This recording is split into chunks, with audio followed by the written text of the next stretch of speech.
नमस्कार, स्वागत है आपका आवाज़ अड्डा वीकेंड स्पेशल में। और इसका आज हमने नाम रखा है द बुल रन। और ये बुल रन पूरी दुनिया के मार्केट में आप देखने को मिलेगा। बीता हफ्ता इतना शानदार रहा भारत ही नहीं पूरे वर्ल्ड के लिए कि आप देखिए अमेरिकन मार्केट्स न्यू हाइज पे खड़े हैं।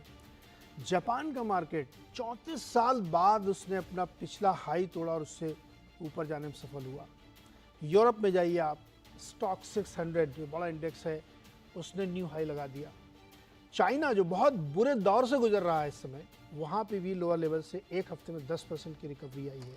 खबरें ये भी है कि अमेरिका के बहुत सारे ETF फंड चाइना में खरीदारी कर रहे हैं। तो सिर्फ भारत के बाज़ारों में नहीं न्यू हाई लग रहे हैं, पूरी दुनिया में न्यू हाई लग रहे हैं। क्या पहेली है, क्यों लग रहे हैं? क्या इसमें सिर्फ लिक्विडिटी को कहना चाहिए या इकोनॉमी बहुत ग्रो कर रही है? क्या रीजंस हैं इसके? ये एक क्वेश्चन है सबके मन में।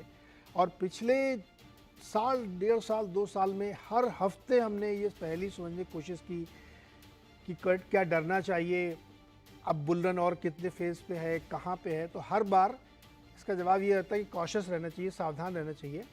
लेकिन ये बुल रन रुका नहीं है।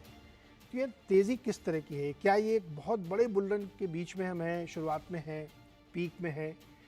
और इस बुल रन का टेक्सचर क्या है?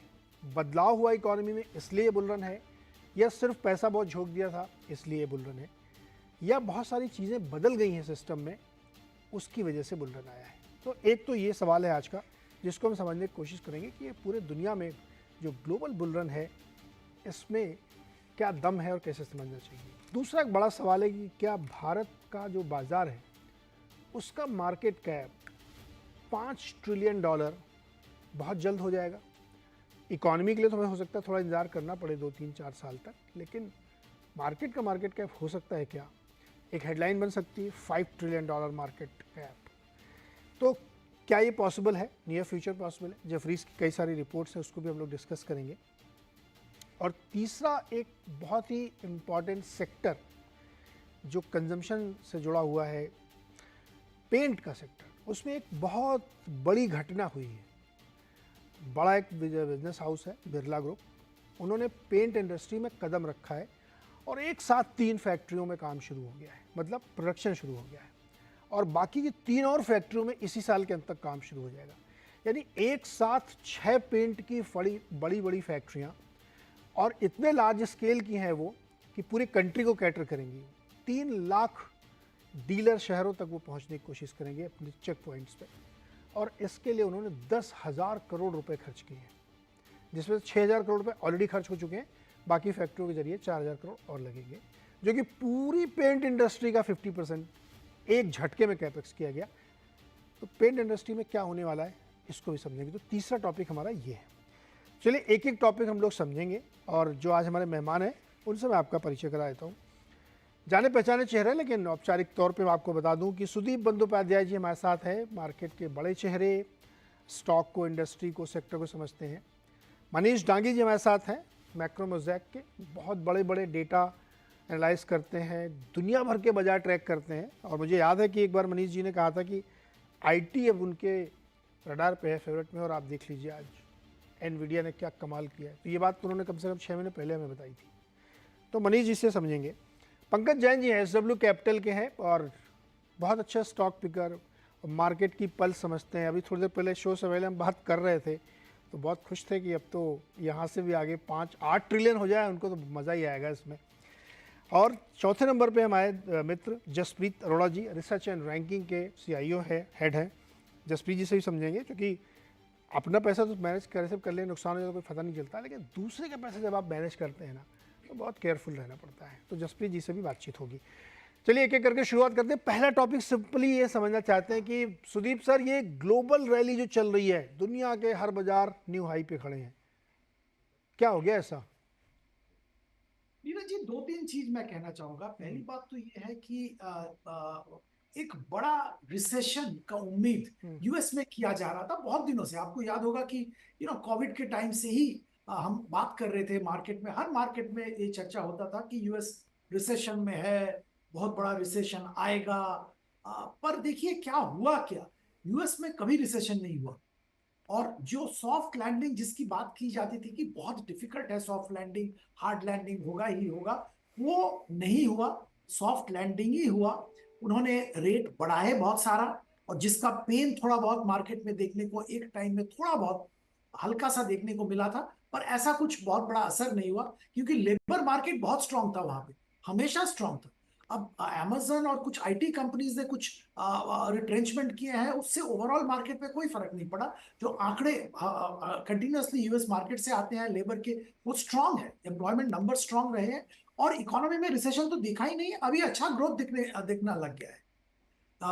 यूरोप की अगर बात करें, वहां पे भी एक भयंकर स्थिति हो गया था। एक तो कोविड, उसके बाद जब रशिया यूक्रेन का वार लग गया और गैस लेके इतना गड़बड़ हो गया, रशियन गैस पे डिपेंडेंट थे, तो बहुत बड़ा प्रॉब्लम वहां पे उम्मीद किया जा रहा था। पर वहां पे भी प्रॉब्लम हुआ जरूर, पर उतना बड़ा प्रॉब्लम नहीं हुआ जितना कि एक्सपेक्ट किया जा रहा था। तो ये मुझे लगता है कि एक बहुत बड़ा कारण है जिससे कि मार्केट में एक बॉयंसी देखने को मिल रहा है, जो कि पहले उम्मीद से बहुत ज्यादा बॉयंसी देखने को मिल रहा है। दूसरी बात मैं यहाँ पे ये जरूर कहूंगा कि लिक्विडिटी बहुत है।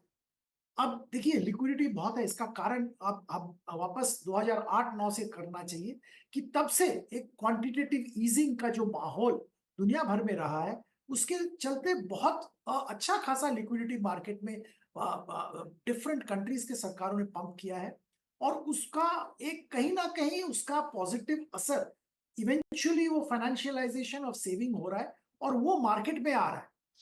तो ये एक दूसरी बात है। तीसरी बात है, कुछ कंट्रीज पर्टिकुलरली जैसे इंडिया की अगर बात करें, बहुत सारे स्ट्रक्चरल चेंजेस भी हुए हैं जो कि मार्केट को एक ऊपर लेवल पे ले जाने के लिए सहायता कर रहे हैं।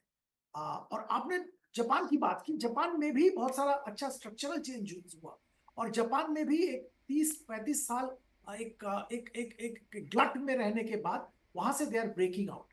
इसमें एक्सेप्शन है चाइना। चाइना में अभी भी स्थिति नाजुक है। हाँ, मार्केट में थोड़ा बहुत स्पेकुलेटिव बाइंग चल रहा है, पर मैं ये नहीं मानता कि चाइना के प्रॉब्लम खत्म हो गए, चाइना में एक बहुत बड़ा बुल रन होगा। चाइना में दिक्कतें हैं, और ये चाइना की दिक्कतें अगर बहुत ज्यादा हो जाए तो शायद ग्लोबल मार्केट में भी इसका असर आएगा। तो ये एक छोटा सा चेतावनी भी मैं देना चाहूंगा कि चाइना सेकेंड लार्जेस्ट इकोनॉमी दुनिया का है, और वहां पे बहुत बड़ा प्रॉब्लम अगर हो गया तो वो सारी दुनिया को अफेक्ट करेगा, ये ध्यान में रखना चाहिए। तो सुदीप सर, ये सिर्फ पैसे की वजह से रैली है, या हर सरकारों ने हर देश में इकोनॉमी में बड़े स्ट्रक्चरल चेंजेस किए गए हैं, इसकी वजह से होप बिल्ट हो गया कि अब जैसे ना हम लोग दादर के स्टाइल में कहते हैं कि पूरा दादर रीडेवलपमेंट चल रहा है, वहाँ पे पुराना सब टूट के नई नई बिल्डिंगें बन रही हैं, तो ज़्यादा बॉयंसी आ जाती है, उस तरह का मामला है क्या कुछ? देखिए नीरज जी, दोनों मैं जैसे कह रहा था कि तीन चीज है। एक तो उम्मीद था कि रिसेशन, माहौल खराब होगा, वो हुआ नहीं। दूसरा, लिक्विडिटी जबरदस्त, और ये लिक्विडिटी 15 साल से मार्केट में पंप हो रहा है, मार्केट में आ रहा है, और अभी सारा लिक्विडिटी बरकरार है। अच्छा, तीसरा, स्ट्रक्चरल चेंजेस इंडिया में हुआ है, बहुत जबरदस्त इंडिया में हुआ है, बहुत सारे और देशों में भी हुआ है। तो ये सारा तीनों चीज का असर मार्केट पे देखने को मिल रहा है। और एक आखिरी चीज, क्योंकि आप पूछ रहे हैं तो बताना चाहूंगा कि टेक्नोलॉजी जब रेवोल्यूशन लाता है तो वो एक एक एक एक जियोमेट्रिक प्रोग्रेशन में उसका ग्रोथ होता है, ये अरिथमेटिक प्रोग्रेशन में नहीं होता है। तो टेक्नोलॉजी में बहुत अच्छा चेंज आ रहा है, ये हम पहले भी देख चुके हैं। जब आप सोचेंगे, जब जब स्टीम इंजन आया था, एक रेवोल्यूशन हो गया। तो अभी भी टेक्नोलॉजी में शायद हम लोग एक रेवोल्यूशन के वर्च पे खड़े हैं। और ये जो एनवीडिया का जो एक्साइटमेंट एनवीडिया को लेके है, ये एडवांस्ड एआई एमएल इक्विप करने वाला जो चिप मैन्युफैक्चरिंग, ये एक टेक्नोलॉजिकल रेवोल्यूशन शायद ला रहा है, जो जिसके कस्प हम लोग पे है। शायद ये शुरुआत है वो रेवोल्यूशन का। तो वो शुरुआत आपने चूंकि एनवीडिया का जिक्र किया तो बता दूं, आज सुबह से हम सब लोग बहुत एक्साइटेड थे कि मतलब पूरी दुनिया के बाज़ारों में एक ही नाम चल रहा है, एनवीडिया ने ऐसा क्या कर दिया। तो एनवीडिया के जो Q4 के रिजल्ट आए थे ना, वो बहुत ही ज़बरदस्त थे, तोड़ फोड़ रिजल्ट, उसको हम लोग अपने इंडियन मार्केट लैंग्वेज में कहते हैं कि जो उम्मीद लगाई थी निवेशकों ने, इन्वेस्टर्स ने या एनालिस्ट ने, उससे भी बेटर गाइडेंस और उससे भी बेटर। अब आप इसका अंदाज़ा लगाइए कि मात्र 12 से 14 घंटे के अंदर उसके मार्केट कैप में एक रिलायंस जुड़ गया। 277 बिलियन डॉलर का मार्केट कैप बढ़ जाना अपने आप में बहुत बड़ी बात होती है, और वो कंपनी अब थर्ड लार्जेस्ट कंपनी बन गई है। तो इस तरीके जो भी सुदीप सर कहते हैं, टेक्नोलॉजी में अगर कोई बड़ा बदलाव होता है तो फिर वो मल्टीपल में जियोमेट्रिक प्रोग्रेशन में चलता है। तो एनवीडिया इसलिए बहुत चर्चा में, और उसके चक्कर में AMD, ARM holding, super computer, मतलब 4 से लेकर 32% की रैली थी कल चिप कंपनीज में। तो मनीष जी ये बताइए कि जापान का चार्ट दिखाइए, 34 साल लगे उसको अपना पुराना हाई तोड़ के अब नए हाई की तरफ आ जाने में। इसकी बहुत अलग अलग लोग इंटरप्रिटेशन करते हैं। ये देखिए दिसंबर 29 1989 को उसने 38,915 का लेवल टच किया था। उसके बाद वो 2024 में आकर के 39,000 को पार कर पाया। 34 ईयर्स लगे उसको न्यू हाई तोड़ने में। तो ये इसमें एक पीढ़ी गुजर गई। जिसने 25 साल में पहली बार पैसा लगाया होगा तो उसको तो आज वो दिन मिला होगा बुढ़ापे में कि अब शायद मेरा भाव आया। लेकिन आया, और वो इकोनॉमी जो लगातार 2 क्वार्टर से नेगेटिव ग्रोथ रेट दे रही है, रिसेशन की बातें जापान बोली, वहाँ का मार्केट हाईज पे खड़ा है। वहाँ के जो सेंट्रल बैंक के गवर्नर साहब आए हैं, जिनको गवर्नर कह लीजिए आप, वो बार बार धमकी देते हैं कि हम जो है नेगेटिव यील्ड वाली पॉलिसी से बाहर निकलेंगे। कुछ कुछ उन्होंने किया भी, इसके बावजूद मार्केट में डर नहीं है। मनीष जी क्या है ये पूरी दुनिया की जो रैली आप ट्रैक करते हैं रोज, कैसे आप इसको इंटरप्रेट करेंगे? हाय नीरज। तो बेसिकली अगर सिर्फ यूएस स्पेसिफिक की बात करें, क्योंकि वो एक बास्केट मार्केट है और to a certain extent India भी उसको टो करता है, वहाँ एक सिक्लिकल स्लो डाउन आया था 1.5-2 साल तक अर्निंग्स में, जो मोस्टली मार्जिन ड्रिवन था। तो वहाँ से एक सिक्लिकल अपटर्न दिसंबर 2022 से हर चीज में, जो आप उसको फॉरवर्ड अर्निंग एक्सपेक्टेशंस के थ्रू अगर लेंसेज से देखेंगे, तो वो वहां से अर्निंग एक्सपेक्टेशन, जो फॉरवर्ड एक्सपेक्टेशन होती है एनालिस्ट की, वो वहां से वापस से धीरे धीरे ऊंची आने लगी है। तो एक तो आप सिक्लिकली इसको एक्सप्लेन कर सकते हैं कि पिछला साल 1.5 साल से क्या हो रहा है, क्योंकि बहुत बड़ा बस्ट हुआ था यूएस के अंदर 2022 में, तो उसका रिवर्सल है। दूसरा, आप उसको चैट जीपीटी मार्केट बोल सकते हैं, जैसे कि फैंक्स 2010s के मार्केट को एक्सप्लेन करता है। तो शायद नवंबर 2022 जब चैट जीपीटी लॉन्च हुआ, हम लोगों ने एक आध शो भी किया था इसके ऊपर, अगर आपको याद है तो। बट बेसिकली एक जो जनरल प्रायर था कि ये कुछ एक नई चीज है जिसको हम सब अभी तक एज एन एनालिस्ट अच्छे से नहीं समझ रहे हैं, और मुझे नहीं लगता कि इतना तेजी से वो प्रोडक्टिविटी के अंदर आ जाएगा। लेकिन मार्केट का जनरल एंटिसिपेशन ये है कि जो प्रोडक्टिविटी नंबर्स हैं वो थोड़े से चैट जीपीटी हो जाएंगे, सो टू से, कि एलएलएम्स या एआईस की वजह से फर्म्स के मार्जिन जो ऑलरेडी काफी एलिवेटेड लेवल पे है, वो शायद वहां पे और हेफ्ट या और इंक्रीज देखा जाएगा। तो उसका मार्केट का एंटिसिपेशन है, जो नंबर्स में भी है। और तीसरा ये है कि इतने एलिवेटेड मार्जिन के बाद में भी, बिकॉज कोविड ने कुछ किया है हमारे देश के कॉर्पोरेट ने को, या यूएस के कॉर्पोरेट को खास करके, कि मार्जिन्स एक्चुअली सिक्लिकल स्लो होने के बावजूद भी पुराने लेवल्स पे नहीं पहुंचे और अब वापस से पीक पे आ गए हैं। जैसे यूएस S&P 500 का मार्जिन देखोगे 12.5% पे, और एक्चुअली फॉरवर्ड मार्जिन्स और ज्यादा दिखा रहे हैं। सिमिलरली इंडिया के मार्जिन्स अगर इस क्वार्टर के रिजल्ट को बेक इन करके देखते हैं, तो मार्जिन लाइक 12.5 पौने 13 के आसपास में है। तो बेसिकली ये 3 रीजन है कि मार्जिन्स का सिक्लिकल अपटर्न, कोविड की वजह से कुछ कॉर्पोरेट ने अपने आप को रिस्ट्रक्चर ऐसे किया है कि वो हायर हाईज और लोअर और हायर लोस के ऊपर मार्जिन सेटल हो गए हैं, और शायद एआई ड्रिवन कुछ तो प्रोडक्टिविटी बूस्ट मार्केट एंटिसिपेट कर रहा है, और कई सारे बिजनेसेस में शायद वो ऑलरेडी बेक्ड इन है। तो एनवीडिया तो बेसिकली एक ऐसी कंपनी है जो अगर फेसबुक और गूगल ऑफ द वर्ल्ड अगर जीपीयू खरीदेंगे, तो बहुत सारा इन बड़ी कंपनियों का एक्सपेक्टेशन ऑलरेडी जीपीयूज के खरीदने में, और उसकी वजह से एनवीडिया की सेल्स के अंदर रिफ्लेक्ट करता है। इसके लिए ऑफ कोर्स वो एक रिप्रेजेंटेटिव मार्केट है, कॉर्पोरेट है, या उसकी वैल्यूएशन है जो मार्केट उसको और जो कॉर्पोरेट उसको बेक इन कर रहे हैं। ओके, मनीष जी ने कहा कि चैट जीपीटी हम लोगों ने एक बहुत बड़ा शो किया था इसमें, उस समय ये सारी चीज़ें एक्सप्लेन की गई थी। मोटे तौर पे बता दूं आपको एकदम आम भाषा में कि प्रोसेस तेज हो गया आपका, तो आपकी यील्ड बढ़ गई प्रोडक्टिविटी में, उसकी वजह से मार्जिन इंप्रूव हो रहे हैं क्योंकि कॉस्ट आपकी कम हो रही। प्लस अलग रीजंस है कि वो एक बड़ा सिक्लिकल वेव था कमोडिटीज़ का, वो सब बस्ट हुए। और एक बात बड़ी इंपॉर्टेंट कही जो कि कोविड के दौरान बहुत सारे बिजनेसेस बस्ट हुए हैं, अगर वो कोविड नहीं आता तो वो ऐसे ही चलते रहते, बहुत ही लो प्रोडक्टिविटी वो बिजनेस कंटिन्यू कर रहे थे।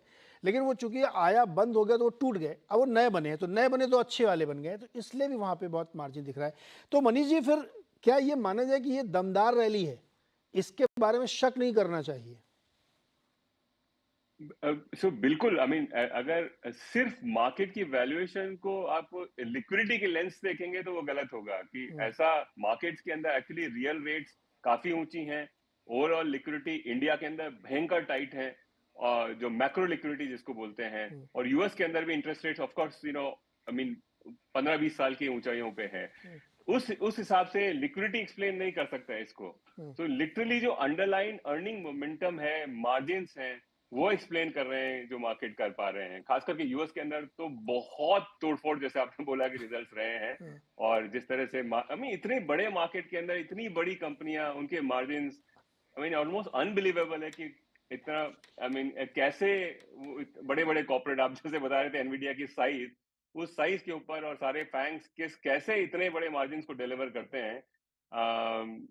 आई mean no other country including Japan के आप मार्जिन देखेंगे 4-5% मार्जिन है। यूरोप के अंदर सारी कंपनियों के मार्जिन जो है वो 7-8% मार्जिन है। यूएस का S&P 500 एग्रीगेट लेवल पे 12.5% का मार्जिन है, जिसका साइज जो है वो हमसे बहुत कई गुना बड़ा है। तो मीन अनबिलीवेबल मार्केट्स हैं और कॉर्पोरेट्स अनबिलीवेबल है वहां पे। ये बड़ी इंटरेस्टिंग बात कही। कुछ दिन पहले, मतलब 2-3 हफ्ते पहले मेटा का आया था रिजल्ट, उसमें भी एक दिन में करीब $250 बिलियन का मार्केट कैप बढ़ गया था। तो लोगों ने कहा अरे ये तो हाहाकार हो गया, इतनी बड़ी कंपनी, इतना मार्केट कैप बढ़ा। और इवन एनवीडिया में आप देखें तो 4.64 से बढ़ के 5.16 ईपीएस हुआ है। इतना गजब की रैली, और जैसे मनीष जी कह रहे इतने बड़े साइज पे ये ग्रो करना अनबिलीवेबल है। इसलिए हम लोग सुबह से बहुत थ्रिल्ड थे कि ये एनवीडिया ने पूरी दुनिया के बाजार को हिला के रख दिया कि दोस्त अभी तो पिक्चर शुरू हुई है। जसप्रीत सर,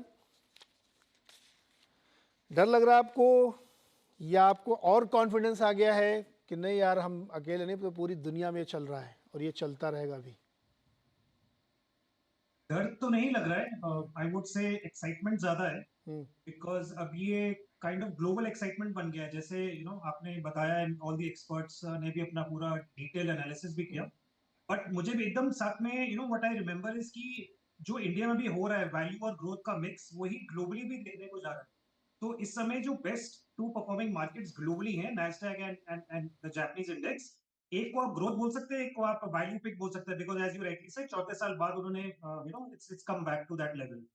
तो ग्रोथ और वैल्यू दोनों globally as well as India में प्ले आउट हो रहा है एट द सेम टाइम, जो थोड़ा मतलब कम देखने को मिलता है, right? Normally one set of trend is very very more visible, but very very interesting, because थोड़ा काम आसान हो जाता है, because you not necessarily think कि आप सिर्फ ग्रोथ में ढूंढ रहे हैं, बिकॉज इंक्रीमेंटली वहां मुश्किल होता है, and at the same time you have both the baskets to choose from. So in that sense excitement बहुत ज्यादा है, एंड इंडिया का भी शेयर हर मामले में ग्लोबली बढ़ रहा है, तो we are getting our fair share of से एंड फ्लोज ग्लोबली, तो वो भी देख के बहुत अच्छा। So overall, I think I'm very very positive basis whatever is happening globally, और उसका जो implication India। तो जसप्रीत जी, आप जस्टिफाई भी कर सकते हैं इसको कि जो रैली हो रही है जस्टिफाइड है? Exactly। तो मेरा इसमें क्या मानना है कि there are the critics which says कि लास्ट 10 ईयर से देखें तो हम प्रीमियम पे चल रहे हैं एंड वगैरह वगैरह, इसलिए थोड़ा थोड़ा they get scared, and थोड़ा वो मैसेज भी वैसे निकल के आता है when and it's mostly with the foreign brokerage houses, because that's the way they would typically tend to picture it. But my take on that is कि sir 10 साल पहले जो इंडिया का मकाम था, we were 9th largest, today we are 5th largest। तो हम $1.8 trillion थे, आज हम $3.7 ट्रिलियन इकोनॉमी है, राइट? आज 7% पे ग्रो कर रहे हैं, तब 4.5% पे ग्रो कर रहे थे। तब हमारा जो गवर्नमेंट का स्टेटस था इन terms of stability of central government, वो अलग लेवल पे था। आज हम अलग लेवल पे, इन the last 10 years we've had a stable government, and God willing we'll have another round। सो एक अलग प्लेटफॉर्म पे हम पहुंच गए इन द लास्ट 10 years। सो इसलिए जस्ट एक एवरेज लेना एंड उसके साथ कंपेयर करना may not be appropriate, and the kind of flows जो हम मिल रहे हैं इंक्लूडिंग एसआईपी फ्लोज, वो मतलब एक नया एवरेज बनेगा, वो अभी भूल जाना पड़ेगा हमें पिछले 10 साल का average. So that's, I think, broadly the sense I'm getting, by looking at that view।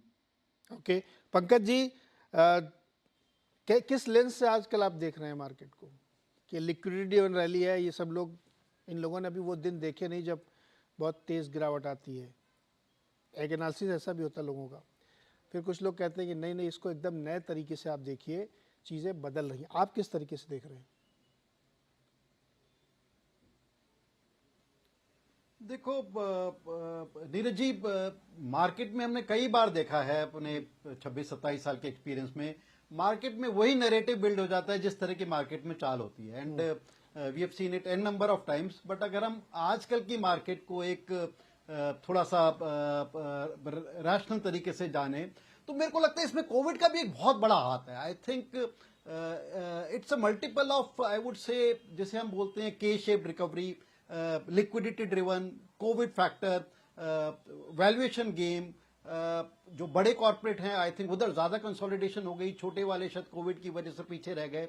And जो एक हमने पोस्ट कोविड एक जो फिनोमिना देखा across the board, across the world, चाहे वो कंजम्पशन में हो, चाहे वो लिक्विडिटी में हो, कि एक जो स्पेंडिंग है, एक शायद मैं एक बार किसी फोरम में बैठा हुआ था, मैंने कहा शायद एक स्टडी ऐसी करनी चाहिए या कहीं ना कहीं होगी भी, कि कितना पैसा से करंट जनरेशन ने या लास्ट 5-6 ईयर्स में या कोविड और कोविड के बाद फिक्स्ड एसेट से something like FD, debt market वगैरह, it has plot back into something like equity. I think younger generation जो एक आज के दिन जो एक 20 से 30-35 साल तक की जनरेशन है, आई थिंक काफी पैसा अपना प्लॉ बैक कर रही है इक्विटी काइंड ऑफ कल्चर में, and that may be happening throughout the world. I think that is more of a psychological kind of question rather than based on fundamentals.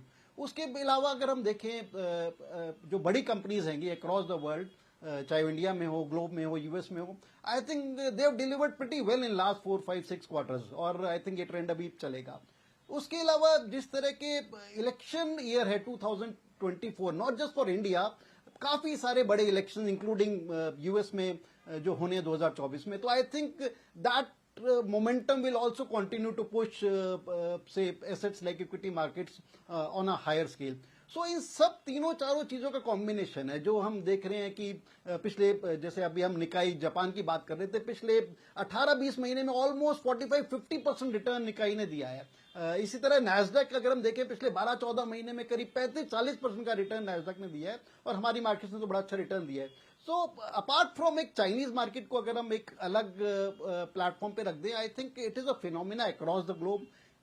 Weather this phenomena is likely to end sooner than later, मेरे को ऐसा नहीं लगता। I think ये अभी एक चलेगा trend, जो बड़ी कंपनी है काफी अच्छे रिजल्ट भी दे रहे हैं। So I think one has to stay with the market, one still should not worry कि मार्केट यहां से बहुत ज्यादा टैंक होने वाला है, बहुत सीरियस करेक्शन आने वाली है। आई थिंक शायद we would be making a mistake on that, but it's just that कि बीच बीच में करेक्शंस आती रहेंगी मार्केट में, that correction may be little shallow और डीपर, बट मेरे को लगता है कि जो बड़ी अच्छी कंपनियां हैं across the globe, they will continue to perform including India. Okay, Manish ji आप कुछ जोड़ना चाह रहे थे शायद? नहीं, क्या मैं सिर्फ बता रहा था, क्योंकि आप एक जापान का चार्ट बार बार बता रहे थे कि इन्वेस्टर को जनरली पता होना चाहिए कि बहुत सारा गेन जो है जापान में वो करेंसी का है जी। बेसिकली 100 येन से $1 मिलता था, 100-110 से 5 साल पहले वो 150 हो गया है ना। तो जो अभी 20 का 40,000 का निकाई दिखा रहे हैं आप अपने चार्ट में, वो एक्चुअली डॉलर के अंदर 50% का ही गेन है, 100% का गेन नहीं है। तो देखिए मार्केट में बहुत अलग अलग जादू चलते हैं। करेंसी का जादू जो है, मैं हमेशा आपके शो पे बोलता हूँ कि उसको निकाल के देखना चाहिए, क्योंकि वो करेंसी का जादू जो है वो सिर्फ लोकल इन्वेस्टर के पास अगर कोई चॉइस नहीं है तो है। अदरवाइज वो बेसिकली जैसे हमारे देश में अगर बहुत ज्यादा करेंसी डिप्रिशिएट हो जाए तो वो इन्फ्लेशन खा जाती है उस रिटर्न्स को। तो वो देख के करना चाहिए कि जापान में उतना बड़ा जादू नहीं है जितना दिख रहा है। ऑफ कोर्स यूएस का जादू अलग ही है। अब देखिए, अब है ना, यूके में देखेंगे, यूरोप में देखेंगे, मार्केट ने बहुत अच्छा नहीं किया है। इंडिया और यूएस एक थोड़े से, ऑफ कोर्स उसको बास्केट केस नहीं बोल सकते, यूएस तो 50% है दुनिया का और इंडिया भी अब सिग्निफिकेंट हो गया है, बट फिर भी छोटा ही है रिलेटिवली। बट इनके अलावा बहुत सारे मार्केट्स हैं, अगर 5 साल के कॉन्टेक्स्ट से देखेंगे तो बहुत अच्छा नहीं किया है। करेक्ट। और जापानीज इकोनॉमी के, जापान को ये कहा जाता है कि वो करेंसी एक्सपोर्टर है, तो येन कैरी ट्रेड वगैरह आप लोग सुनते ही होंगे, वो सब उसी का जिक्र कर रहे हैं मनीष जी कि बहुत पैसा दुनिया भर में झोंका, उसकी वजह से तेजी। मनीष जी एक चीज़ बताइए, मैं एक फंड मैनेजर से बात कर रहा था लास्ट वीक, तो उन्होंने एक बड़ी, अभी मैं इंडिया कॉन्टेक्स्ट में हम लोग बात करेंगे, उन्होंने बड़ी इंटरेस्टिंग बात कही। उन्होंने कहा कि लार्ज कैप सस्ते हैं, अभी बहुत चले नहीं हैं, मिड कैप महंगे हो गए हैं, लेकिन स्मॉल कैप में तो अभी भी अगर उनकी अर्निंग्स को आप एडजस्ट करें तो वो बिल्कुल जस्टिफाइड है, उसमें कोई तेज़ी नहीं, बावजूद इसके कि बहुत सारे फंड ने लमसम लेना बंद कर दिया स्मॉल कैप में, अब वो केवल SIP पे ही चल रहे हैं। क्या वाकई ये ऐसी तस्वीर बनी कि अर्निंग्स जैसे यूएस में, जैसे इंडिया में भी अर्निंग इतनी बढ़ के आ रही है कि मार्केट के जो वैल्यूएशन के एंगल से लोग देखते हैं वो थोड़ा सा चेंज करना चाहिए? तो इंडिया में अगर नीरज देखेंगे तो ये सही बात है कि I mean of course small cap mid cap जो है ऑलमोस्ट 30% ऑफ द मार्केट हो गया है, I think all time high है। आई थिंक 2007 में एक बार शायद हुआ था। तो एक्चुअली वेट, एक तरफ तो हम बात करते हैं कि कंसोलिडेशन हो रहा है, और दूसरी तरफ ये बोल रहे हैं कि हमारा जो परसीव्ड वैल्यू है फ्रेंचाइजेस का, वो smaller franchise versus large franchise के अंदर हम स्मॉल फ्रेंचाइज को ओवरवेट कर रहे हैं। तो ये दो नैरेटिव्स में थोड़ा सा कॉन्फ्लिक्ट है। बात सही है कि 10 साल के मतलब ठंड के बाद में जो छोटी फ्रेंचाइजेस हैं जिन्होंने जीएसटी, डीमॉन और उससे पहले बैंकिंग क्राइसिस की बहुत मार खाई थी, तो और उसके बाद में काफी रिलेटिवली इम्प्रूवमेंट है, मार्जिन्स बेहतर है, प्रॉफिट की रिकवरी हुई है, तो उस दृष्टि से देखें तो शायद ये सस्टेनेबल है। लेकिन स्मॉल कैप का खास इशू ये होता है कि उनकी अर्निंग्स को फोरकास्ट करना बड़ा मुश्किल होता है, वो बहुत हाई बेटा अर्निंग्स होती हैं। लार्ज कैप में ऐसा नहीं होता है, ऊपर नीचे भी आप है ना गलत पाओगे अगर किसी की एस्टिमेट को, तो 5-10% ऊपर नीचे हो जाता है, अनलेस कुछ बहुत मैसिव ग्लोबल क्राइसिस हो जाए। स्मॉल कैप में ऐसा नहीं होता है, अचानक से आप मतलब हाई एंड ड्राई आपको रियलाइज होगा कि आप किसी कंपनी का बेसिकली आप बहुत अच्छे से उसको प्रोजेक्ट नहीं कर पाते हैं, क्योंकि वो हाई बेटा इंडस्ट्री है, इंटरमीडिएट फर्म्स रहती हैं दोनों तरफ से, कंज्यूमर और बड़ी कंपनियों की तरफ से, दोनों तरफ से कई बार मार पड़ती है। तो सिक्लिकल स्लोडाउन्स में स्मॉल कैप मिड कैप बहुत खराब करते हैं। तो इसलिए उसको प्राइस टू अर्निंग या प्राइस टू बुक देखना, खास करके फॉरवर्ड पी देखने से आपको स्मॉल कैप की ज्यादा अंडरस्टैंडिंग नहीं बिल्ड कर सकते आप। तो ब्रॉडली अगर आप मार्केट को देखें तो इंडिया में लार्ज कैप, सही बोल रहे हैं वो फंड मैनेजर से बात हुआ कि वो ठीक ठाक ही रीजनेबल सी वैल्यूएशन है शायद लार्ज कैप में रिलेटिव टू मिड कैप और स्मॉल कैप।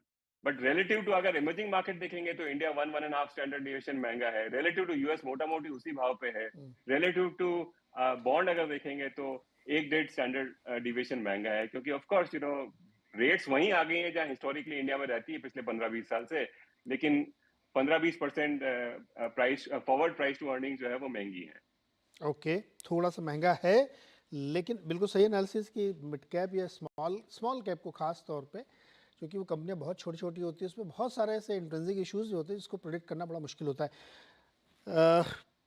इसको कैसे समझा जाए सुदीप जी? फिर क्या हमारा मार्केट अब यहाँ से आगे चल के $5 ट्रिलियन मार्केट कैप हासिल कर सकता है 1-2 महीने में? ऐसे मेरे मन में आ रहा है सवाल। ये नीरज जी जरूर हासिल कर सकता है, 1-2 महीना में कर सकता है या नहीं ये बताना बहुत मुश्किल होगा। ये तो मतलब वो फिर आप टेक्निकल के मैं तो टेक्निकल में नहीं कर पाऊंगा, मैं तो फंडामेंटली बोल रहा हूँ कि देखिए माहौल देखते हुए सर, माहौल जो चल रहा है इस समय, माहौल बिल्कुल ऐसे ही है, बिल्कुल आपसे करता हूँ, सहमत हूँ। बहुत पॉजिटिविटी मार्केट में है, आप किसी से भी बात करेंगे सब लोग पूछते हैं, सब लोग बात कर रहे हैं, पॉजिटिव बात कर रहे हैं, और बहुत सारा चेंज भी हुआ है ना जो कि पॉजिटिव है। हाँ, कुछ सेक्टर्स में, कुछ काउंटर्स में जो वैल्यूएशन वो थोड़ा स्ट्रेच लग रहा है, जरूर लग रहा है, मैं भी मानता हूँ। जैसे अगर आप डिफेंस की बात करें, रेलवे स्टॉक की बात करें, अच्छे कंपनीज है, अच्छा ऑर्डर फ्लो है, पर वैल्यूएशन बिल्कुल स्ट्रेच्ड है, इसमें कोई दो राय नहीं है। और इतना जल्दी ग्राउंड रियलिटी वैल्यूएशन के साथ कैचअप नहीं कर पाएगा, तो वहां पे थोड़ा बहुत डिसअपॉइंटमेंट देखने को मिल सकता है। पर एक चीज मैं आपको कहना चाहूंगा, इसमें कंट्रोवर्सी भी है, पर लार्ज कैप में एक्चुअली उतना बड़ा मूवमेंट नहीं देखने को मिला जितना कि मिड कैप स्मॉल कैप में देखने को मिला है। सो बहुत सारे लार्ज कैप शेयर्स हैं जहां पे मुझे लगता है कि आने वाले दिनों में बहुत अच्छा मूवमेंट देखने की संभावना है, और ये लार्ज कैप ही आपको इंडेक्स को मूव करता है, तो और मार्केट कैपिटलाइजेशन को मूव करता है, तो जरूर पॉसिबल है मार्केट कैपिटलाइजेशन एक एलिवेटेड लेवल में पहुंचने का। इलेक्शन सामने आ रहा है और एक्सपेक्टेशन है कि कंटिन्यूटी रहेगा, और अगर ऐसा ही होता है तो प्री इलेक्शन तो छोड़ दीजिए, पोस्ट इलेक्शन जबरदस्त रैली भी देखने को मिल सकता है। इलेक्शन के आउटकम पे भी लोगों ने डिस्काउंटिंग पूरी कर ली अभी कि थोड़ा बहुत बाकी है सर? मुझे लगता है थोड़ा बहुत बाकी है, शायद लोग जानते हैं कि सरकार वापस आएगा, पर जब वो रियलिटी बन जाता है ना, तब और एक एक्साइटमेंट लेवल बढ़ जाता है। ये कॉन्फिडेंस आ ह्यूमन जाता है। हाँ, ह्यूमन नेचर है। आपको मालूम है कुछ होने वाला है अच्छा, हाँ, पर जब वो एक्चुअली हो जाता है, तो हाँ, आपका मूड और भी इम्प्रूव हो जाता है। ओके। तो शायद मार्केट में भी ऐसा हो सकता है। और एक बात मैं यहाँ पे कहना जरूर चाहूंगा कि हुँ, ये सबके साथ इंटरेस्ट रेट, देखिए एक बहुत हाई लेवल पे इंटरेस्ट रेट अभी भी इंडियन इकोनॉमी में बना हुआ है। हुँ, और शायद एमपीसी के मिनट्स का चर्चा आपने देखे होंगे। हुँ, तो एक व्यू वहां पे जरूर जबरदस्त आया, और वो बहुत मतलब उस पर ध्यान देने वाली बात है कि अगर आप प्री कोविड लेवल से आज तक का जीडीपी ग्रोथ देखें, तो सीएजीआर अगर देखें वो करीबन 4% के पास है। तो जीडीपी इफेक्टिवली इज ग्रोइंग 4%, और आज इन्फ्लेशन 4 के ऊपर है। और इंटरेस्ट रेट्स कहाँ पे है? इंटरेस्ट रेट 7% पे है 10 ईयर। तो कहीं ना कहीं इंटरेस्ट रेट बहुत जल्दी घटाने की जरूरत महसूस करेगा आरबीआई। मुझे ये लगता है। Of course US interest rate कब कम होता है उसके साथ लिंक है, क्योंकि करेंसी अदरवाइज वीक हो जाएगा। तो बहुत सारा फैक्टर आरबीआई को कंसीडर करना पड़ेगा। पर इकोनॉमी के हिसाब से इंटरेस्ट रेट घटाने की शायद जरूरत बहुत जल्द आ जाएगी। और ये आप देखिए मार्केट के लिए बहुत बड़ा पॉजिटिव होगा कि बहुत सारे इंटरेस्ट सेंसिटिव सेक्टर्स अभी भी दबाव में है। इंटरेस्ट रेट जब घटेगा तो वहां पे एक मोमेंटम आएगा। रूरल कंजम्पशन जिसकी हम बात कर रहे हैं कि consumption, rural consumption, lower lower income segment में कंजम्पशन जबरदस्त नहीं है। तो इंटरेस्ट रेट कम होने के साथ साथ शायद वहां पे एक मोमेंटम वापस आएगा और मार्केट कैपिटलाइजेशन ऊपर ले जाने में सहायता करेगा। बट ऐसा भी लगता नहीं सर कि जून जुलाई से पहले कुछ सोचेंगे भी आरबीआई वाले? और इवन एफएमसी वाले तो मतलब खुल के बोल रहे, फिर भी कोई इनकी सुन ही नहीं रहा है। बढ़ाए रहो रेट, आप क्या फ़र्क पड़ता है? मार्केट को कोई फ़र्क नहीं पड़ता, इतनी अच्छी अर्निंग यूएस में देखने को मिली। जसप्रीत सर, क्या आप लोगों को ऐसा लगता है कि अभी ये जो पूरा अपना इंडियन मार्केट का बास्केट मान लीजिए, उसमें लार्ज कैप नहीं चल रहे हैं? ये एकदम फैक्ट है। किसी को कंट्रोवर्सी लगे, बुरा लगे, नहीं चल रहे तो नहीं चल रहे हैं यार, कुछ भी कर लो आप, कितना भी अच्छा रिजल्ट भी दे लें, तब भी उस पर मोमेंटम नहीं आता है। फंड मैनेजर के सामने प्रॉब्लम ये है कि उसको तो पैसा ही उसमें आ रहा है, मिड कैप स्मॉल कैप में, वही खरीदारी कर रहा है। तो ये जो, और एफआई आ ही नहीं रहा है, एफआई खरीद नहीं रहा है, वो आएगा तभी लार्ज कैप चलेंगे, तो वो भी नहीं आ रहा है। तो फिर आप लोग अपनी स्ट्रेटजी कैसे बना रहे हैं, कैसे फंड डिप्लॉय कर रहे हैं, कैसे मैनेज कर रहे हैं अपना पैसा आप? तो सर वी आर मतलब हमने वो गिव अप कर दिया उस सोच पे, राइट, कि लार्ज कैप में ही वैल्यू है, उधर ही बिकॉज ये सर आप कुछ नहीं तो 6-8 महीने से इंक्लूडिंग अस, राइट, फंड मैनेजर्स यही बात बोल रहे हैं, लार्ज कैप में ही वैल्यू है, उधर ही अपसाइड है, मिड एंड स्मॉल कैप में खतरा है, right, but all of us have got proven wrong, right, that's a fact. तो मैंने वही एस्टिमेट लगाया था कि 2024 के अगर आप कंसेंसस ट्रेड ढूंढेंगे तो सबसे बड़ा ट्रेड आज भी यही है, number 1 trade, go for large cap, avoid mid and small cap, और be cautious on mid and small cap, right? Number 2 could be कि BFSI में ही बहुत वैल्यू है, अपसाइड है, बारिंग BFSI में भी select IT and बाकी कुछ सेक्टर्स में उतना एक्साइटमेंट नहीं है। तो आई थिंक जितना ज्यादा कंसेंसस बन जाता है ट्रेड, आई मतलब my learning, my experience suggest उतना रियलिटी इज डिफरेंट उससे जो निकल के आती है। तो we have हम लोग अभी we have smartly positioning ourselves कि mid and small cap में we are between 40 to 50% exposed versus maybe 25 30 35 40% जो हम पहले थे, because at the end of the day that is where the flow is, वहीं पे सारा फ्लो आ रहा है, वहीं पे सारी ग्रोथ आ रही है, राइट, वहीं सारी एक्साइटमेंट है। एंड अब मैनेजमेंट की कमेंट्री सुनेंगे तो they are in a different level when it comes to increasing उनका जो मार्केट शेयर है, चाहे इंडिया में हो, चाहे ग्लोबली हो, चाहे मार्जिन ट्रैक्शन हो, वो अलग डायरेक्शन में, और ये 2-4 साल की बात नहीं, वो 5 से 10 साल का विजन लेके बात कर रहे हैं, which is surprisingly not as clearer or as starking in a large cap. मैं ओवरऑल बात कर रहा हूँ, तो it's not necessarily I'm taking as an average. So I would suggest कि our sense is small cap and mid cap outperformance is here to stay. अभी वो पिछले 1 साल में जो इतना बड़ा डिफरेंस आया है कि जहां पे निफ्टी ने 26% ग्रो किया है, मिड कैप ने 60% प्लस किया है, स्मॉल कैप ने 70% प्लस किया है on index level, the respective indexes, उतना बड़ा अल्फा नहीं रहेगा, राइट, ऑब्वियसली ये बहुत ज्यादा अल्फा हो गया है, right, last 1 year has been an out exceptionally year, but alpha जरूर रहेगा small cap and mid cap का, एंड आवर सेंसेस उधर उधर पैसे मतलब उसमें पोजीशंस बनाए रखना चाहिए, इंक्रीमेंटली थोड़ा one can be cautious, but no reason हम उसमें बेच के डर के बाहर आ जाए। तो एक कंट्रोवर्शियल क्वेश्चन मैं पूछता हूँ लेकिन कोई पर्सनली नहीं लेगा उसको, जो सुन रहे हैं वो भी नहीं लेंगे पर्सनली।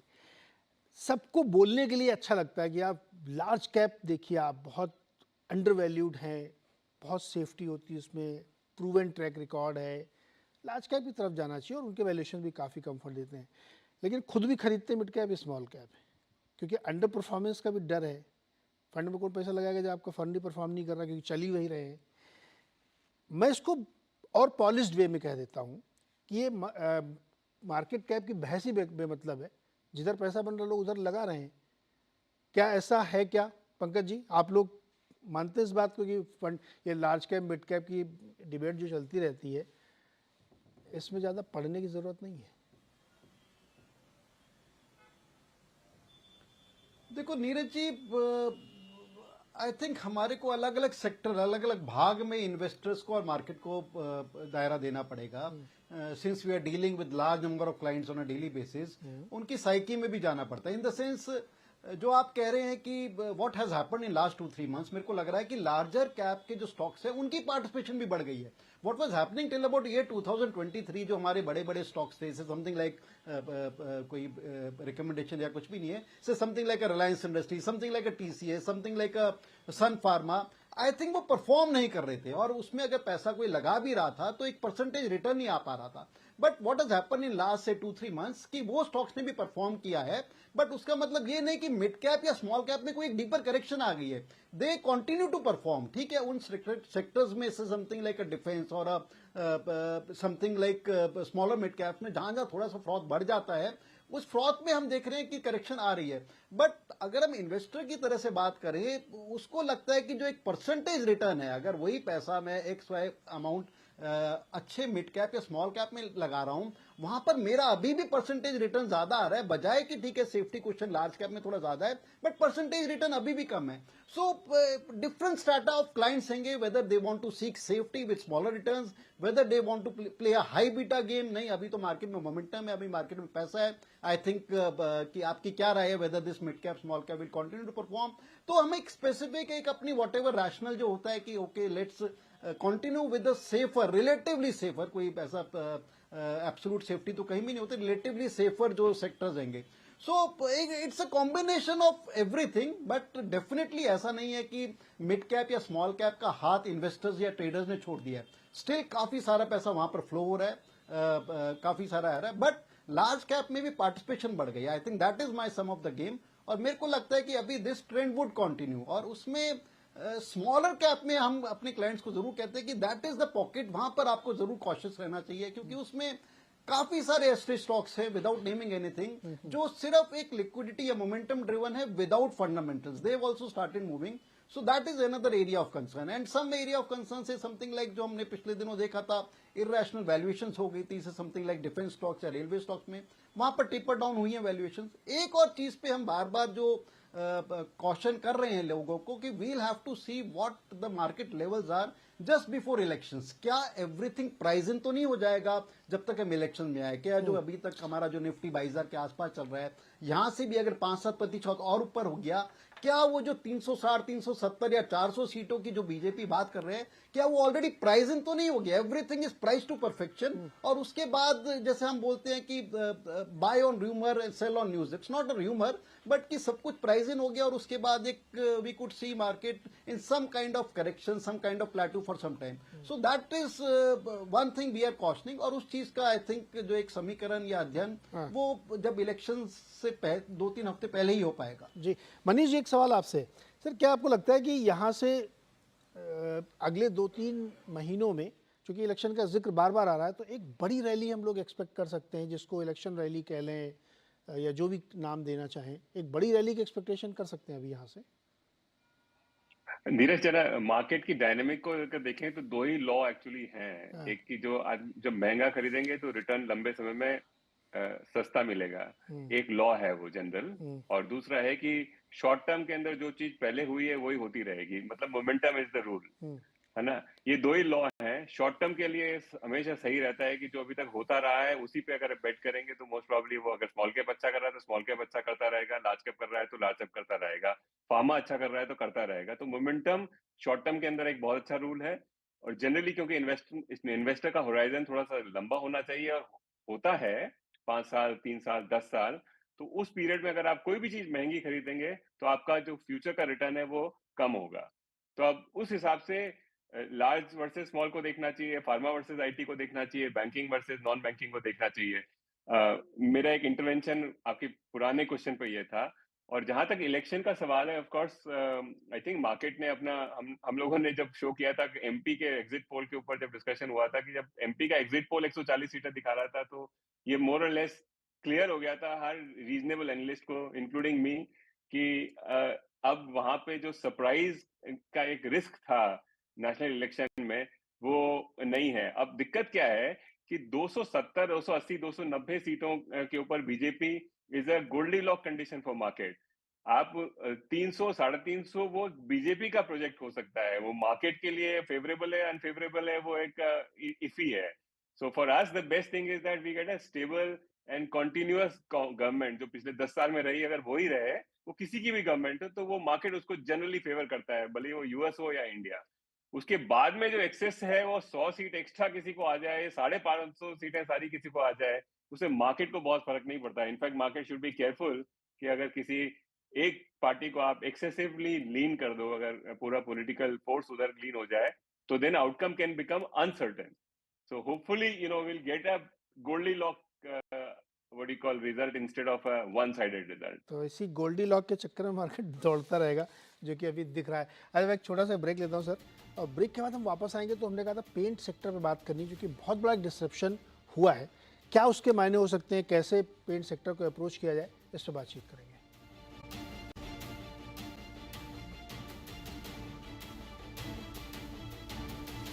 स्वागत है एक बार फिर से आपका आवाज़ अड्डा मार्केट स्पेशल में। और अब हम बात करेंगे पेंट सेक्टर की, जिसमें पिछले हफ्ते एक बड़ी घटना हुई कि बिरला ग्रुप की तरफ से ग्रेसिव इंडस्ट्रीज़ के नेतृत्व में 3 नई फैक्ट्रियां शुरू की गई, जो कि लुधियाना, पानीपत और चियार में है। 3 और फैक्ट्रियां इसी साल आएंगी, यानी कुल 6 फैक्ट्रियां पैन इंडिया के लिए, और 10,000 करोड़ का इन्वेस्टमेंट कर रही है कंपनी। अगर इस इंडस्ट्री को देखें, बहुत ब्रीफली समझना हो, तो पिछले 12-13 सालों में टोटल जो इन्वेस्टमेंट इसमें एसेट्स में हुआ है, करीब करीब 20,000 करोड़ के आसपास मान लीजिए जो पैसा लगाया गया था, और उसी हिसाब से कंपनी 12-13% के रिटर्न के हिसाब से चल रही थी। अब वन शॉट में 10,000 करोड़ का इन्वेस्टमेंट और आना, यानी 50% आपने कर दिया, जो कि काफ़ी बड़ा है। तो जैसे एक बहुत शांत इंडस्ट्री चल रही थी, सब अपना अपना कमा खा रहे थे, एशियन पेंट लीड कर रही थी, सब वही 10-12% पे ग्रो कर रहे थे, लेकिन अचानक से एक प्लेयर ने आके डिसरप्शन कर दिया है। 3 फैक्ट्री आ चुकी, 3 और आएंगी। तो इससे क्या फ़र्क पड़ेगा लीडरशिप में, मार्केट शेयर में, प्राइसिंग में, डीलर क्रेडिट में, एड स्पेंड में, क्या क्या होने वाला है पता नहीं। इसी को समझने की कोशिश करते हैं कि इस इंडस्ट्री में अगर आपको इन्वेस्ट करना है या इस इंडस्ट्री के डायनामिक्स बदलने हैं तो वो क्या होंगे। बड़ा फटाफट इसके छोटे छोटे जवाब लेते हैं। सुदीप सर, पहले आप बताइए, पेंट इंडस्ट्री में ये कुछ हुआ है, कैसे आपने रीड किया और कैसे अपने आप को अगर इस सेक्टर में निवेश करना तो स्ट्रेटजाइज करेंगे? नीरज जी, पहली बात तो मैं ये कहूंगा कि ग्रासिम के लिए बहुत अच्छा मूव है। तो उनकी बिजनेस की साइक्लिसिटी थी, जो साइक्लिक नेचर ऑफ बिजनेस था, वहां से वो निकल रहे हैं। और ये उनका जो अगर आप ग्रुप की बात करें तो उनके लिए बहुत सिनर्जिस्टिक है, क्योंकि बिल्डिंग का सीमेंट वो बनाते हैं, सीमेंट का बहुत बड़ा, सबसे बड़ा प्लेयर है। तो इसके साथ जो उनका जो डिस्ट्रीब्यूशन चैनल की हम बात कर रहे हैं, बहुत सिनर्जिस्टिक डिस्ट्रीब्यूशन चैनल है। तो ग्रासिम के लिए तो बहुत अच्छा मूव है, और पहले हमेशा B2B सेगमेंट में थे, वहां से B2C में आ रहे हैं। तो मैं ये ग्रासिम के लिए पॉजिटिव मूव मानूंगा। As far as industry is concern, देखिए एशियन पेंट्स के लिए तो खतरा है ही है, क्योंकि इंडस्ट्री लीडर वो है। तो मार्केट शेयर का जो भी ग्रासिम गेन करेगा, वो कुछ हद तक तो एशियन पेंट्स को सफर करना ही पड़ेगा। तीसरी बात मैं यहाँ कहूंगा कि मार्केट में बहुत दबा के कंपटीशन देखने को मिलेगा, मार्केटिंग स्पेंड बहुत ज्यादा होगा, तो मार्जिन स्क्वीज डेफिनेटली देखने को मिलेगा। तो एग्जिस्टिंग जो प्लेयर है, क्योंकि ग्रासिम के साथ फाइट करना पड़ेगा, तो वहां पे उनका मार्जिन स्क्वीज जरूर होगा। फाइनली मैं कहूंगा कि इंडस्ट्री के लिए एक बहुत ही टर्बुलेंट फेज रहेगा अगला 2-3 साल, मैं ये मानूंगा। कंज्यूमर के लिए अच्छा होगा जरूर, पर इंडस्ट्री में एक टर्बुलेंट फेज रहेगा। और ऐसे फेजेस बहुत सारे इंडस्ट्री में हम देख चुके हैं। जब जब बहुत पहले की बात कर रहा हूँ, नीरज, ये निरमा आया था, तो हिंदुस्तान यूनिलीवर में मैं काम करता था। हमने उस टाइम में देखा है कि एक टर्बुलेंस जैसा आया था। और उसके बाद जब पतंजलि दबा के मार्केट में उतरा, तब कुछ साल पहले तब एक टर्बुलेंस आया था एफएमसीजी में। पर ओवरऑल अगर आप ट्रेंड चेक करें तो इवेंचुअली सब लोग सेटल कर जाते हैं। थोड़ा बहुत मार्केट शेयर लूज करते हैं, शायद नया प्लेयर मार्केट शेयर गेन करता है। Normally things settle down after 2-3 साल। तो मैं 2-3 साल का टर्बुलेंट फेज इंडस्ट्री के लिए देख रहा हूं। Grasim definitely will be a player to reckon with in future. Okay, Jaspreet ji, आपको अगर इस सेक्टर में निवेश करना हो तो आप अपनी स्ट्रेटजी कैसे बनाएंगे? So the positive चीजें पहले, the paint sector, क्योंकि indirect proxy है to the real estate building material growth story, तो definitely sector momentum में कोई दो राय नहीं है कि वो उसका growth नहीं रहेगा। And in fact जो उसका repainting cycle है वो कम होती जा रही है, right, from 15 years to 10 years and now less than 7 years and 4-5 years. So from that point sectoral tailwinds जरूर बने रहेंगे। उसके अंदर वैल्यू एड प्रोडक्ट्स भी सब कंपनीज ला रहे हैं। But my bigger challenge is कि आज के दिन में 70,000 करोड़ की इंडस्ट्री है, जिसमें अगेन जो भी स्टॉक का नाम लिया जा रहा है, no recommendations, we may have investment positions as a disclaimer. 70,000 crore की इंडस्ट्री में नंबर 1 प्लेयर का 35,000 करोड़ का टर्नओवर है, 50% मार्केट शेयर है। जो नेक्स्ट 2-3-4 प्लेयर्स हैं उनका उनका भी करीबन करीबन 30-35% मार्केट शेयर। 4 प्लेयर मिल के 85% प्लस मार्केट शेयर उन्होंने उन्होंने कब्जा करके रखा हुआ है, right. Here comes a challenger for the first time after many years। और ये पहली बार नहीं हो रहा। कंपनीज आप बात करेंगे वो बोलेंगे कि बहुत बार ऐसा हुआ है, एमएनसीज आई हैं गई हैं, but the difference is this time जो चैलेंजर आया है वो उसकी बहुत बड़ी बैलेंस शीट है, बहुत ज्यादा सिनर्जीज हैं डिस्ट्रीब्यूशन में, ब्रांड में, and he has deep pockets, right. He will not get scared और वो भाग नहीं जाएगा 2-3 सालों में, 4 सालों में, 8 सालों में। उनके पास बहुत सिनर्जीज है, बहुत सोच समझ के आए हैं अगर वो इस क्षेत्र में आए तो after so many years. Number 2, 10,000 crore का उनका टारगेट है 4 साल में टर्नओवर करने, राइट, विच मींस 70,000 करोड़ की इंडस्ट्री अगर 4 साल में 10% ग्रो कर करके भी 1 लाख करोड़ हो जाती है, they are claiming to have 10% market share, right. अब ये 10% मार्केट शेयर कितना नंबर 1 प्लेयर से निकलेगा और कितना 2-3-4 प्लेयर्स में से निकलेगा इन टर्म्स ऑफ उनका मार्केट शेयर कम होगा, that is remains to be seen. But the bottom line is the sector is will go through some exciting times। market share loss of incumbent players उनका जरूर कम होगा, that is given। and there is a definite challenge to the dominance of number 1 player, और वो दिख भी रहा है। ऐसा कुछ नहीं, आप जी। नंबर 1 प्लेयर के आप नतीजे उठा के देख लें, specially on the price movement in the last 1 year. हर साल उन्होंने पॉजिटिव रिटर्न दिया है, आउट परफॉर्मेंस दिया है, barring the last 1 year, and it is वो almost दिख भी रहा है। So we are to summarize, we are not very excited about this space anymore, and we have cut down all our positions wherever we had in this sector to a great extent, unless वो technical positions है वो कुछ छोटी मोटी होंगी, but long term we are out of this sector, and in terms of the listed opportunities that I'm saying, and ये अकेला ग्रासिम नहीं है, ऐसे बहुत सारे कंपनीज हैं जो पिछले 3-4 सालों में उन्होंने अपना सीरियस इन्वेस्टमेंट करा है या कर रहे हैं, like JK cement, like JSW, there are many players which are trying to give a challenge to the income. जी, मनीष जी, आप चूंकि बहुत लंबे लंबे ट्रेंड पढ़ते हैं, क्या ये बाजार इतना बड़ा है कि इसमें सबका गुजारा हो जाएगा? जेएसडब्ल्यू पेंट या इंडिगो जो नए प्लेयर, बहुत छोटे छोटे प्लेयर हैं, सबका गुजारा चल रहा था। एक कोऑपरेटिव टाइप की कंपनियां चल रही थी, सब, कोई दिक्कत नहीं थी किसी को, सब पैसा बना रहे थे, थोड़ा थोड़ा दुनिया चल रही थी। लेकिन एक बड़े प्लेयर ने बहुत बड़ा डिसरप्शन किया है। जैसे कि अभी जसप्रीत जी कह रहे थे, कोविड के दौरान ग्रासिम ने बहुत पैसे बनाए हैं, ह्यूज मनी है उनके पास और बहुत डीप पॉकेटेड है।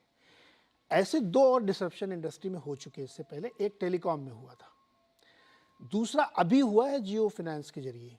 बजाज फाइनेंस के लिए तमाम कंपनियों के चले, हर एक मार्केट में कंपेयर नहीं कर रहा हूँ, के लिए बता रहा हूँ कि डिसरप्शन आए हैं, उनकी अलग डायनेमिक्स होगी कि साहब फाइनेंस मार्केट बहुत बड़ा। लेकिन पेंट स्पेसिफिक में जो ये घटना हुई है, क्या इतना बड़ा बाजार है, सबका गुजारा हो जाएगा कि नहीं? साहब, आप सब लोगों से थोड़ा थोड़ा हिस्सा मेरे को चाहिए, क्योंकि आपने मेरे से खुन्नस निकाली, पुट्टी क्यों बेचते हैं आप पेंट वाले हैं, तो मेरे धंधे में आप घुसे तो मैं आपके धंधे में घुस रहा हूँ तो अब गेम होगा। कैसे देख रहे हैं आप? आई मीन 2-3 चीजें हैं। कैपिटलिज्म का यही मैजिक है कि जहां कहीं जो एक्स्ट्रा मार्जिन मिलेगा वहां पे नई कैपिटल अपने बैग लेकर के, बोरा बिस्तर लेकर के वहां पहुंच जाएगी और उस मार्जिन को डिप्रेस करेगी। इसीलिए इवेंचुअली कंज्यूमर और इकोनॉमीज ग्रो कर पाती हैं बिकॉज ऑफ इस ऑपरेटिव फोर्स ऐसी है। और वो हमेशा मार्जिन को, नया कंपटीशन किसी भी एरिया में आए वो मार्जिन को कंप्रेस करता है। एक जनरल लॉ है जो सभी को पता है। एक दुकान मेरे यहाँ पे बाजू में थी, अगर दूसरी दुकान और खुलेगी तो पहली दुकान को दिक्कत होगी ही, वो कुछ भी पार्ले जी बेच रहा हो या गोली बिस्किट बेच रहा हो दूसरा। तो ये तो खैर, ये तो आई मीन रूल सा है। और ऑफ कोर्स जो इनकम्बेंट्स हैं उनको ये प्रूव करना पड़ेगा कि वो ज्यादा प्रोडक्टिव है, बेटर है। क्योंकि जो मैक्रो जो है, जिस स्पीड से पेंट का डिमांड है, वो जस्ट बिकॉज ग्रासिम ने लॉन्च कर दिया है इसका मतलब डिमांड नहीं बढ़ेगा। इट्स ओनली सप्लाई इंक्रीजिंग, है ना। तो पहला ये बात है। दूसरा, एक इंटरेस्टिंग चीज मैं बताऊं, क्योंकि मैं किन्हीं के साथ काम भी किया हूं और इन लोगों को मैंने काफी क्लोजली देखा है। प्रमोटर्स के रिफ्लेक्सेस इंडिया के अंदर हर प्रमोटर के अलग हैं। इस बिजनेस के अगर मुकेश भाई घुसते हैं तो वो प्राइस वॉर करेंगे। आई मीन कोई भी अंबानी हो, वो 2004 वाले अंबानी हो या टेलीकॉम में, या 2016-17 वाले अंबानी हो, उसके सामने अगर टाटा टेलीकॉम में हो या वोडाफोन टेलीकॉम में, वो इवेंचुअली उसको रोस्ट कर देंगे। तो वो अंबानी का रिफ्लेक्स है। अदानी या जिंदल जी का रिफ्लेक्स है, वो केपेक्स को इतना भयंकर स्केल करेंगे कि आप अगर मार्जिनली वीक प्लेयर हैं तो आप you will and up actually losing dramatically. तो वो उनका रिफ्लेक्स है। बिरलास का रिफ्लेक्स थोड़ा सा डिफरेंस है, वो थोड़ा सा कोलैबोरेटिव प्लेयर है। हालांकि इनकी भी डीप पॉकेट्स हैं, लेकिन किसी भी मार्केट के अंदर वो प्राइस डिसरप्शन नहीं करते हैं। और इंक्रीमेंटली वो टिपिकल व्यू ऑफ एक्चुअली कि एवरी इंक्रीमेंटल डॉलर जो इन्वेस्ट करते हैं उसके अंदर ठीक से आरओसी आरओई बने, उस नजरिए से ये स्केल करते हैं बिजनेस को। तो न तो प्राइस वॉर करते हैं, न मेजर भयंकर स्केल करते हैं कि मुझे सेकंड या थर्ड वाले को एकदम डेसिमेट ही करना है।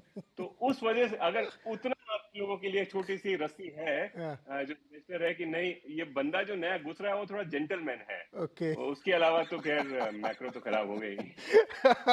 बहुत इंटरेस्टिंग बात की। लेकिन एक बात आपने जो कही ना कि बहुत मैसिवली ये घुस चुके हैं सर। ये तो मतलब second, third, fourth, fifth, sixth, नीचे जितने ना, सबके लिए बहुत मुश्किल कर दी। एशियन पेंट तो खैर किसी तरीके से, उन्होंने बहुत, आपने सही कहा, जेंटलमैन, उन्होंने कहा कि हम तो नंबर 2 के लिए आए हैं, 1 से मेरा कोई लेना देना नहीं। So very good statement. तो चलिए शो यहाँ समाप्त करें क्योंकि समय एकदम समाप्त हो चुका है। लेकिन बहुत दिलचस्प बात अभी जो कही मनीष जी ने कि हर एक इंडस्ट्रियल हाउस का अलग अलग रिफ्लेक्शन होता है कि वो कैसे कंपटीशन के साथ निपटना चाहता है। तो देखेंगे हम लोग पेंट इंडस्ट्री में क्या होगा, मार्केट 5 ट्रिलियन कितने दिनों में बनती है और बाकी चीज़ें कैसे पैन आउट होती हैं। आज के लिए फ़िलहाल इतना ही। आप सारे मेहमानों का बहुत बहुत शुक्रिया हमारे साथ जुड़ने के लिए। अगले हफ्ते फिर किसी बढ़िया नए इशू के साथ मार्केट डिस्कशन करेंगे। बहुत बहुत शुक्रिया।